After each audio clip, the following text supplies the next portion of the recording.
Okay, they're now joined by the TCU Horned Frogs coach Jamie Dixon. Student athletes are Mike Miles Jr. and then Chuck O'Bannon Jr.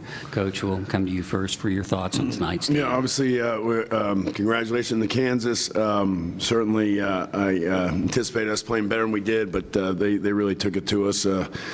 Far more physical team than us tonight, far more aggressive, constantly we're able to get in the lane with penetration, but especially got the ball inside the post. So, I like that we battled and stayed with it. We cut the lead down, and our guys kept fighting, but we just wasn't our night. Obviously, free throws percentage suffered. Obviously, the turnovers. So, I give them credit. Obviously, we had two,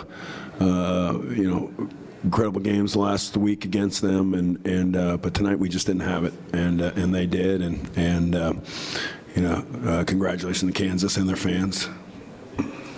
Thank you, Coach. Let's go to questions for Mike and Chuck, and then we'll get Coach back involved. First question is on your extreme left, front row. Drew Davidson for Star Telegram, Mike and Chuck for both of you.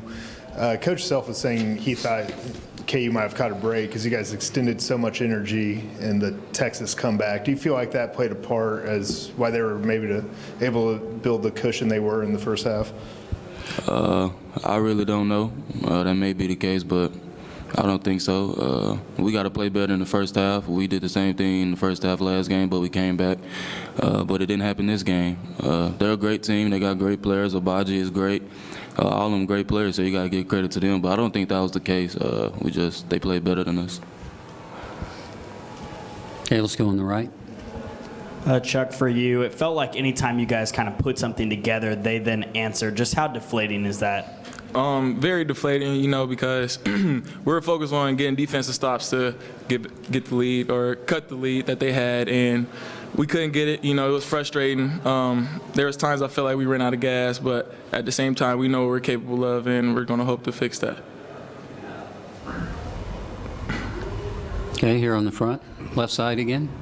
Chuck, for you, 15 points. I guess that's a silver lining. And do you feel like your offensive game's getting back to where it was earlier this year?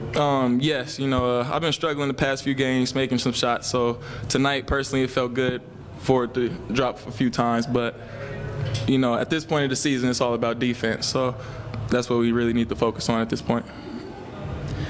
Let's move to the right side here on the inside aisle. This is for Chuck and Mike. I was wondering if you guys have had the opportunity to reflect on what it's like coming back to a venue and a tournament at full capacity without restrictions, and what that experience has been like for you guys. Mike, why don't you take that first? It was a great feeling, having everybody in the crowd this year. Obviously, last year, it wasn't no one there.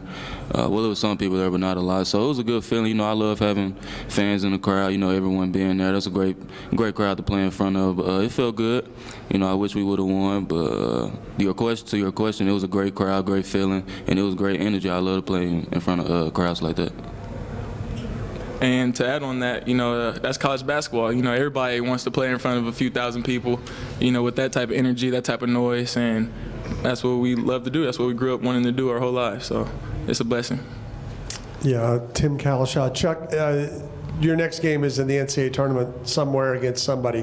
What's the feeling in the room about the urgency to do more than just get into the tournament, to win a game, to make a statement? Right. Well, throughout the season, we're in the best conference in the country, and we've been playing some of the best teams in the country. So we feel that when we get to this tournament, it's going to be the same thing. So we got to come out and be very prepared to play the best teams on the biggest stage, and hopefully come out the way we believe that we can. Okay, we will bring Coach Dixon into it now, but our next question will come here on the extreme right. Yeah, Chuck, this is still for you. I know you guys obviously hate to lose, but you've been through a lot in your career, and just to be able to move on from this tournament and know there's still basketball to be played in March, what is that feeling like for you personally, especially after the journey you've been through? Right. It feels amazing. I've been in college for a little while now. Never been to March Madness, never been to the tournament. So this is super exciting. I'm excited to be here with my teammates. We have a great bond. It's about to be very exciting. Coach Dixon's been there multiple times, so he knows what to expect, but we don't. So we're just feeding off of him. Let's go back to the left here. Jamie, when you look at the first half, what would you say the key was as why they were able to kind of extend the lead like they were? Yeah, just defensively. I mean, you just got to look at the numbers. I mean, 63%, I think, from the field. I think it was 65 at one point when we came in a timeout and we kind of read the numbers to them. So, I mean, they made the free throws, we didn't. They made layups, we didn't. And they made threes, we made a couple. So it just defensively, again, I mentioned earlier, there was no way we're going to win them unless we guarded, and we didn't guard. We didn't guard. And give them credit, they made the shots, you got to make them. But you know, we have a tendency to just, you know, think it can be done another way. And today we tried that and it didn't work. So we built our thing. But, you know, again, they were aggressive. They were getting to the basket. They were very physical on post-ups. They fought for position better than we did, and were able to catch it deep, and then continually got in the lane on drives. So we adjusted our ball screen coverage, but it wasn't so much the ball screens. It was really just straight up one-on-one driving us, and that's disappointing. Transition, we weren't good enough. We were back and didn't get it done, and again, you know, they had something to do with that, but we know we have to be better. We have been better, but tonight we weren't. It wasn't our night. And but I'm proud of our team and proud of our guys. I'm proud of these. I mean, the group we had in there at the end fought, and you know, we just. And I'm proud of what they've done. I mean, we have guys that really nobody's been to the tournament, and that was our goal. We have 11 new players, and we put together a very great group, and I'm a group I'm proud of, and on and off the floor. And yeah, we're young, and you know, we probably needed to go get this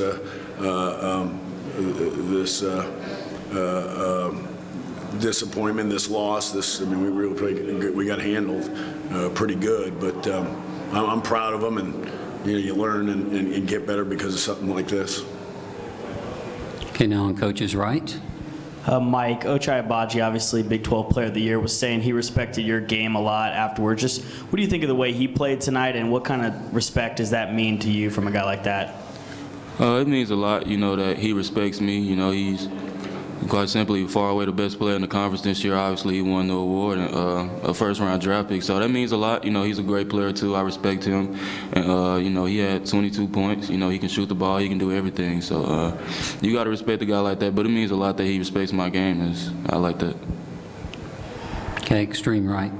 Coach, what did you think of KU's bench big Mitch Lightfoot tonight? Yeah, I mean, that was, you know, he's played well against us over his career. Now, of course, it's 6 years now, I think, in counting, but he's always played good against us, and I say with all respect. I mean, he has, and I remember our first year, we were up the whole game, and he came in and played well. So, you know, I mean, that's why they're good. I mean, their bench really killed us. I mean, him and Martin coming off the bench, that was you know, we kind of hoped that our bench would outplay theirs, and that wasn't the case. But you know, hey, getting old's a good thing, and they took advantage of it. Kansas, I know they have 3 super seniors, and you know, they have a history of keeping guys there, and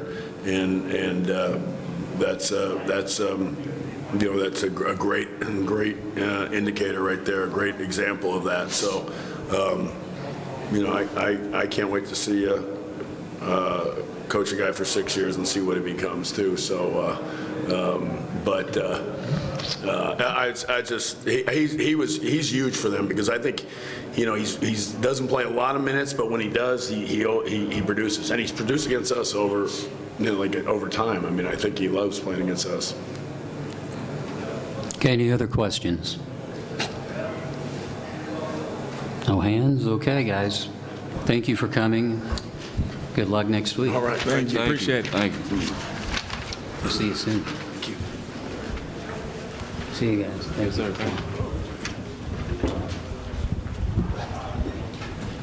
Here you go.